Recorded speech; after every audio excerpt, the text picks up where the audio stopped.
When we talk about food security, many times people think about food security as simply being this idea of people who are of a lower socioeconomic class or quote unquote poor people not having access to food. But when I think about food security, and when Dr. Rollerson asked me to speak on food security, I wanted to really talk about the bigger picture issues, sort of the global issues related to food security for all of us. And so the first thing I want to do is sort of help people understand the breadth of our food system. Nearly a third of our land base is currently being used to grow food for our population on this planet. That's a huge amount of land base that's being dedicated to agriculture.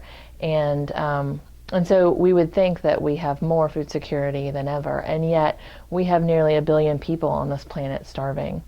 And we have nearly 1 billion people on this planet that are obese. And when you look at that, in our country, the really interesting part is that those that are the most food insecure are also very often those who are the most unhealthy and obese. 1 in 3 children in the United States is now either overweight or obese. And we have a huge problem where almost 1 in 2 children, in some statistical analysis, even more than that, are considered food insecure. So we're sort of in a crisis right now in our own country as well as around the world, where we don't necessarily have access to the nutrient-dense quality foods that we want to have access to. So when we look at issues of our diet, our income, our food, and kind of where all those things kind of play into the idea of food security, what we see when we look at how our spending has changed here in the United States is that we actually now spend less of our disposable income than we ever have in the past on our food. So we used to spend upwards of, I think it's like 20-25% of our income on our food, and we're now spending less than 12% of our disposable income on food. And that seems like a really great thing, right? Because now all of a sudden food is cheaper, or we don't have to spend as much on our food, so we should be more food secure than ever.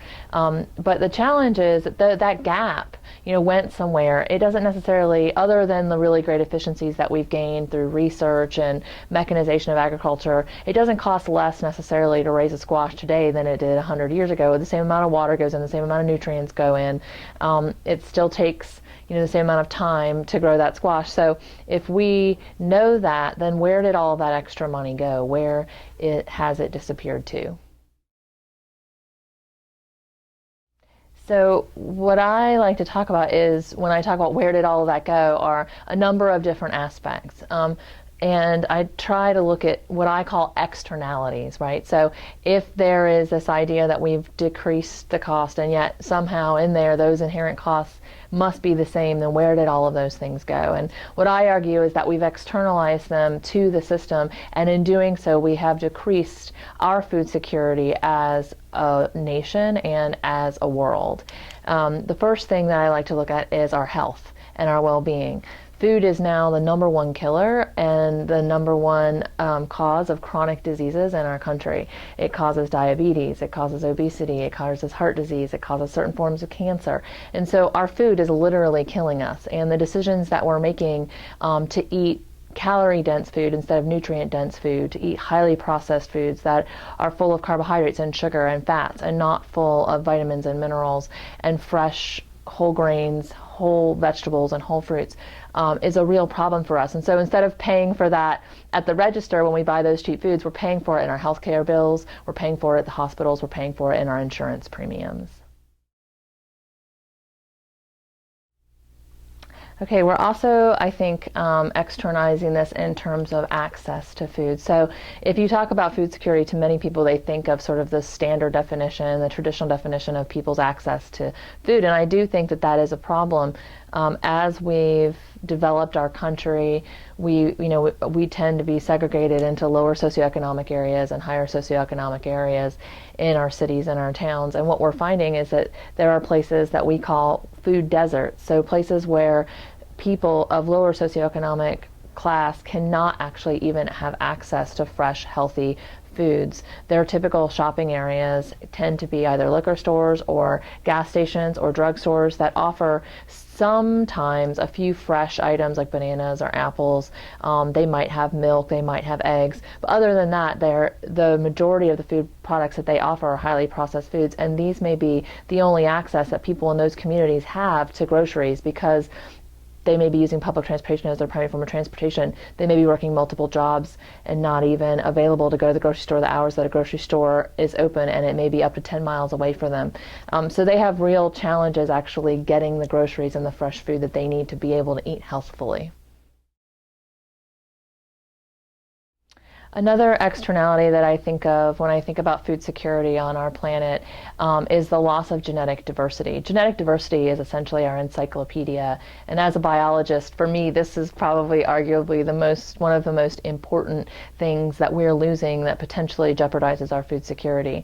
When we make the decision to have massive monocultures of different products, what we're doing potentially is, as we reduce the genetic diversity that's out in our fields, is reduce the ability for that crop to be able to respond to any kind of disaster. If a bug comes in, or a disease comes in, or we have a weather event that wipes that crop out, and it's one genetic individual, then that entire crop gets wiped out. Whereas if you have a diversity of different crops or a diversity of different types of the same crop, some of those genetic individuals are going to be better able to buffer the impacts of that experience than others. Many people have heard about the potato famine in Ireland. We've heard about things like about our corn crop and how people are concerned about our corn crop being primarily one type of corn, and if something came in and wiped out that corn, we would really be in trouble. And I get concerned about the fact that genetic diversity is our bank of information, and as our climate is changing, as our needs are changing, and as we seek to have a diversity of minerals and vitamins and healthful things in our plants, we need to be consuming a diversity of things and not just four crops: corn, wheat, soy, and rice, which are the four primary crops that feed our globe. But also we need to be consuming different varieties of those and protecting the diversity of those so that they can continue to be sort of the quote-unquote breadbasket for our planet.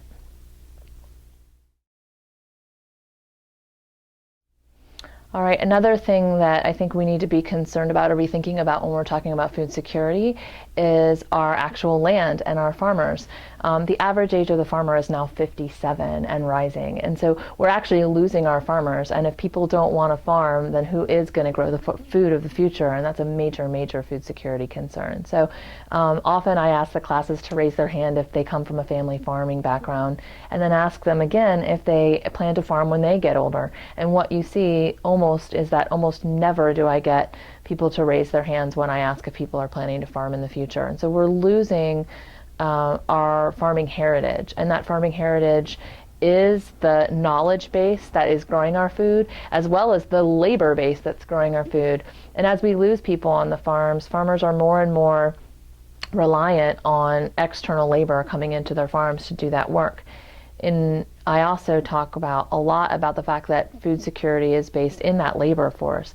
And when the majority of the labor force growing our food are people who don't have the same access to the rights and the privileges that we have for labor, because many of them are migrant laborers, there's a real challenge there for us in being able to maintain that labor force in times of unrest, in times of economic recession, and as we begin to make discussions about the trade laws and about the labor laws of our country. So there's some real externalities there as well.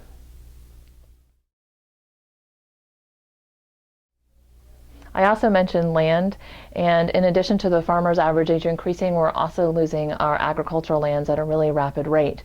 There's a sort of running joke that the last crop that a farmer grows is houses, and unfortunately, well, now that the economic recession is hit here in the United States, we aren't seeing that happen as rapidly, but that is happening, and it's a really unfortunate reality that a farmer can make more money on his land selling it to a developer to build houses than he can growing crops. When the average is about 19 cents on the dollar is going to the farmer, the remainder of that money is going to distributors, it's going to marketers, it's going to the retail chains that are selling those products. And until we can get more of that dollar into the farmer's hands, he's not going to be able to continue farming. He's going to sell his land, he's going to externalize those costs to his labor, and we're all left sort of less food secure than we were.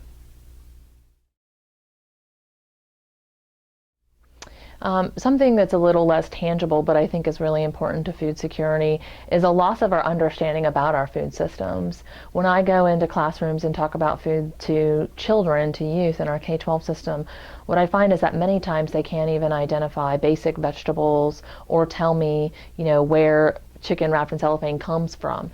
And so we're losing the knowledge of where our food actually comes from and what it takes to be able to grow that food. And that knowledge is really important, not just because it's important for us to be able to recognize and identify fresh, healthy local food if we're going, or fresh, healthy food if we're going to buy it and we're going to want to consume it, but also it's important because there's additional knowledge base that's built on top of that. Things like, how do you put up food? How do you can food?